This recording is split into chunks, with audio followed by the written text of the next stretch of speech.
All right, thank you, Jason. Well, Baldwin County school system 3 weeks away now from starting.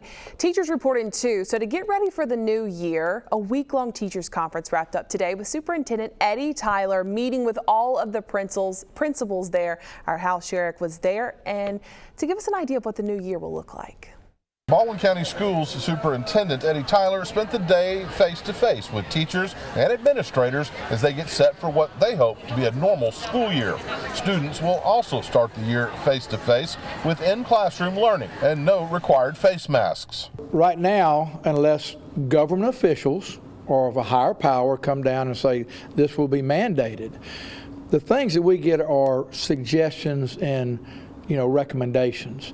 Right now, we're going to open up our doors. Masks will not be required. Tyler sent out a letter to parents today outlining his plan and explaining what led to the decision. He's encouraging students and staff to wear masks and says there are options for those who are nervous about sending their children back to school. One option is for those 12 and older to get vaccinated. Another option is to enroll your child in virtual school if they meet the guidelines.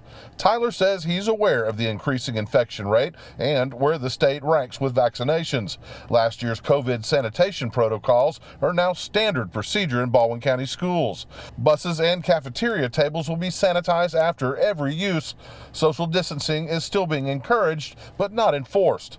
We're prepared if something happens to take action, and we would do that in reverse order. As we came through last year, we would go back to restricting our campus, we'd go back to mask in place, we'd go back to possible digital learning. Parents and grandparents are trying to stay optimistic as the school year approaches, and while many think starting with no restrictions is the right move, others have growing concerns. I don't think it'll work for the little kids because they're not going to keep a mask on, but I do think that it should be for high schoolers. I really do, because they are the ones that's not taking the shots.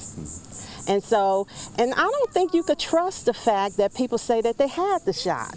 But the children need to be back in school. I think it's time for them to be in school, and I trust that the educational system will take safeguards and it will be safe for the children to be back in school. And Superintendent Tyler says schools will be monitoring everything on a daily basis, and if he sees any reason for concern, he'll let parents know. Now, band and athletic activities will begin the school year as normal. If anything arises, Tyler says he will address those issues on a case-by-case basis. Reporting live in Fairhope, Hal Sherrick, Fox 10 News.